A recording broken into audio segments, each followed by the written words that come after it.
نحمدہ ونصلی ونسلم علی رسولہ الکریم اما بعد۔ محترم معزز سامعین و ناظرین، مفتی سعید الرحمن سعدی آپ کو اپنے اس چینل پر خوش آمدید کہتا ہے۔ معزز سامعین، آج کی اس ویڈیو میں ہم انشاءاللہ العزیز خواب میں رونا، آنسو بہانا، آنسو کے ساتھ رونا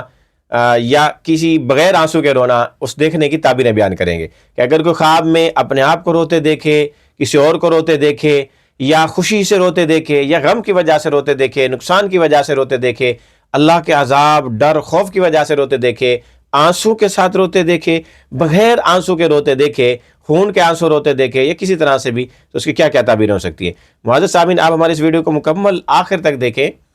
آپ کے خواب کی کوئی نہ کوئی صورت یقیناً اس میں موجود ہوگی، اور اگر پھر بھی آپ کو نہ ملے یا سمجھ نہ آئے تو آپ ہماری لیٹسٹ اپلوڈ کی گئی ویڈیو پر جا کر کمنٹ کریں، آپ کو آپ کے ہر کمنٹ کا رپلائی ضرور ملے گا۔ آئیے خواب کے اندر رونا دیکھنے کی تعبیریں بیان کرتے ہیں۔ حضرت ابراہیم کرمانی رحمۃ اللہ علیہ فرماتے ہیں کہ خواب کے اندر رونا یہ اللہ کی طرف سے بخشش حاصل ہونے اور اس کو خوشی اور خوشخبری ملنے کی علامت اور نشانی ہے۔ اسی طرح اگر کوئی خواب میں اپنے گناہ پر رو رہا ہے،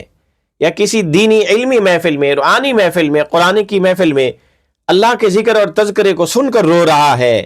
تو پھر اس کی تعبیر ہے کہ اللہ پاک کا اس پر کرم ہوگا، اس کے گناہوں پر ندامت و شرمندگی ہوگی، اللہ پاک اس کی توبہ قبول فرما کر اس کو بخش دے گا۔ اسی طرح اگر کوئی خواب میں دیکھے کہ وہ رویا ہے لیکن اس کے آنسو نہیں نکلے، بغیر آنسو کے روتے ہوئے اپنے آپ کو دیکھے، تو کسی گزشتہ کام پر کے نہ کرنے پر افسوس کرے گا اور اس پر توبہ طائب ہوگا۔ اسی طرح اگر کوئی خواب میں دیکھے کہ وہ رو رہا ہے اور وہ اس بات پر رو رہا ہے کہ اس نے فلاں کام کیوں کیا، اس کو یہ نہیں کرنا چاہیے تھا،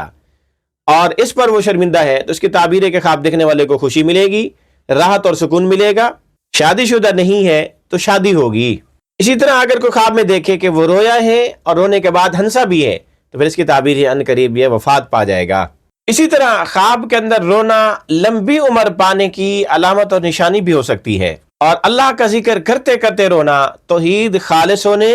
موحد ہونے کی علامت اور نشانی ہے۔ اسی طرح کسی تکلیف پہنچنے پر، خواب میں کوئی تکلیف پہنچی، تھپڑ لگا یا کسی نے مارا پیٹا، اس پر رو رہا ہے، تو پھر غم رنج پیش آنے کی علامت اور نشانی ہو سکتی ہے۔ اسی طرح اگر کوئی خواب میں کسی بھی حادثے اور پریشانی کی وجہ سے روتے ہوئے دیکھے، تو بیداری میں ویسا ہونے کی علامت اور نشانی بھی ہو سکتی ہے۔